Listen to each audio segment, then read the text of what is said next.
Welcome back to another Stock Hours video, guys. I'm Mackie, and today I'll be going over the watches for the week of April 15th. If you're new here, do us a favor, leave a like, comment down below. It helps us out a lot, and let's get straight into it. So the first thing we got to pay attention to is how the market behaved with the Middle East tensions. What I did notice on Friday was we had a spike at the end of the day in commodities. So typically when you see a spike in commodities like gold or silver, it tells you that the market is or people are hedging for that uncertainty in the Middle East war. So that's obviously something to pay attention to. Apple, on the other hand, was practically the only stock in the tech sector that did well. I'm assuming it's because of the news that came out with Apple and Google. You'll see Google's barely down 1%. So these two guys had news and a catalyst to be bullish. Nonetheless, they still took a beating, and we will pay attention to the majority of these big stocks coming forward in the watch list. Next, we have the weekend Wall Street sentiment. So notice how that did over the weekend. 60% of the client accounts are short in this market. So you could start to see the hedging coming into the market because of the uncertainty with the Middle East. And we'll see that in also um, the rate cuts that they're expecting soon, which I'll talk about in a second. Next, we see that the small caps are honestly doing horribly in comparison to the large cap. So there's our small cap here, the S&P 600. You can see that a bunch of them are getting weak, while the tech sectors where the large caps like Apple, Amazon, Nvidia are doing significantly well in comparison to their moving averages on the 50 and the 200. So you could see that sector rotation coming into play here with the small caps. Next, we got the banks' expectation of how many rate cuts they'll be having on the year. Notice you will typically see Morgan Stanley or just a couple of them like JP Morgan state that they still expect 5, 4 rate cuts, but the majority of the sentiment does not play a role into what they're saying. So you'll notice that there are a lot of estimates suggesting that we will have 1 or 2 rate cuts for 2024. So you got to pay attention to the whole picture and not just one news outlet saying we still expect 4 or 5 rate cuts. So obviously that's something to pay attention to. The market is priced in currently in expectation of 6 rate cuts. So when that expectation falls or drops, you will see the stocks behave accordingly and price in only 2 cuts or only 3 cuts. Next, we got the market IV pricing for the earnings of this week. What you will notice here is we have Netflix. So there is Netflix in expectation that we'll get about a 10% move on the stock. I am neither bullish or bearish on earnings. We don't play earnings in stock hours. It is just something to pay attention to. If you're a gambler at heart, by all means. But Netflix's expectation is about 10%. The other big one was, I believe, Discover and the banks. These are pricing in about 5%. Next, we got the options strike prices volume. So you'll notice, I just need the cursor here for a second. So there's the OPEX, right? There's the expiration on the 19th. You will notice that the majority of that puts volume is sitting at 5,000 and 5,100. So you will start to see these act as big key levels on the S&P 5 or the S&P 500 index, right? SPX. I'm expecting this to honestly either close below or above. You will see a big move at the end of the week. That's just an assumption for me, but you will probably see a big close above or below that 5,000 if we get there, if we do pull back in the market. For the 15th expiration, we got a lot of volume sitting at 50.65. So I will use that as a key level on SPX here, as well as the 5,100, which is obviously a big liquidity area for the S&P. Next, we got the watch list itself. So SPY, I'm looking at the channel on the daily chart. This is the daily chart we're looking at. You will notice that we had a strong close on this setup here with aggressive gap ups and a support build. I'm expecting the market to gap down below this area here. I was gonna speak about this location here, but because of the Middle East problems, I'm expecting this to probably slip below 508. So I just went ahead and skipped to the next levels immediately. What I'm looking for is a hold below 507 to get a setup or a trend forming into that 504, 505 area.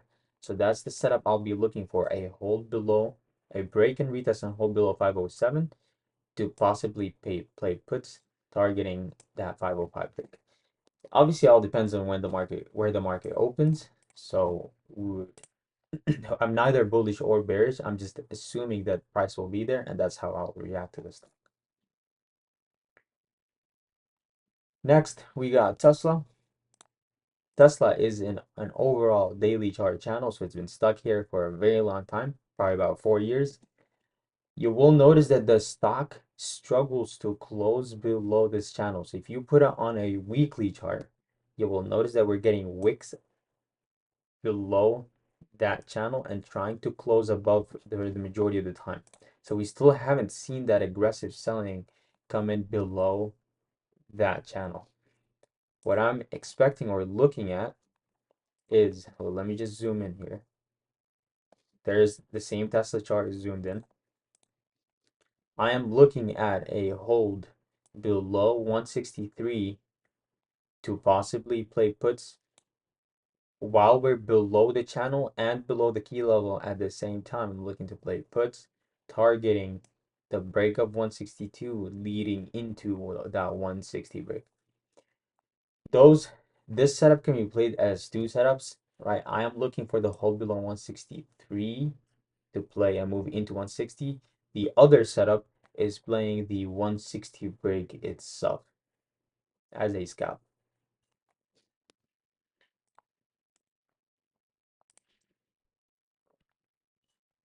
Next, what we got is Nvidia. Nvidia has a gap fill.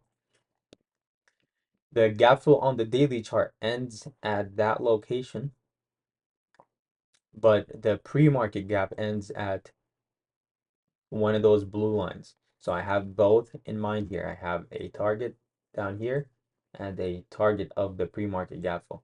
Regardless, the setup is the 830 break. Now we're kind of far, but we have an entire week to plan for, and a $30 move on a stock like this is doable. We'll probably get there by about a day or two if the market is weak. And what I'll be looking for is the break of 830 to potentially target 826. So that's the first target here, the gap fill of the pre-market. And then the second target will be 824, the gap fill of the daily chart. This is probably trying to retrace pullback down to one of its Fibonacci levels. That's my assumption here. You will see a lot of aggressive support at that 70, 80 range. So that's the bounce setup that I'll be looking at. That will probably be next week's watch list, but I'm just giving you guys a hint moving forward. Next is Meta. Meta is stuck in a channel. I am looking at 530 break on this thing. Meta, honestly not a fan of playing it to the downside. If the market is weak, I have other stocks to pay attention to. So I have no setups for Meta to the downside except down to that 480 range. But even then, I still won't be a fan of it just because of the price action that this has been showing. It was very aggressively, it's comparatively strong in divergence in comparison to /NQ and /ES. So mostly bullish on Meta. If we do pull back, I won't be paying attention to the downside much on Meta. And last but not least is the SMCI setup. So SMCI is the second, I believe, as of the last 2 weeks, it's the second most shorted stock in the market in comparison to besides coin and one other stock. So it was SMCI, Coin, and one other third stock that I forgot. Regardless, looking at SMCI 856 break for the downside play. This is stuck in a demand zone, so usually with a setup like this, you would want to see a hold below the demand zone first before you look to play the trigger of the 856 break. So if this stock falls straight into 856 that way, and I see no confirmation of a hold below that demand zone, I will probably be skipping on this trade. But if we do see a hold below that demand zone, that's when I'll be interested in pulling the trigger for the puts play down there. Understand that that demand zone is a range. It's not an exact level. That's pretty much why I'm looking for the hold, the complete hold. In terms of targets, there is an 812 target and an 840 target. If the gap decides to bounce, the max target will be 840. So I'll be watching 840 for a target. If it aggressively bounces off of 840, I'll be cutting the trade there. If it holds below 840 and has price acceptance below 840, and it looks like it wants to fill the entire gap on the same day, if the ATR allows it, I will be targeting the 812 break. The 812 support level. So that area was an extremely important level on the stock. I'll be using that as a target in the 812. That concludes our watch list. Last thing we need to pay attention to is the market's location because it's pricing in 6 rate cuts, and that's unlikely to happen. Don't look at one news outlet like Morgan Stanley saying we still expect 5 cuts.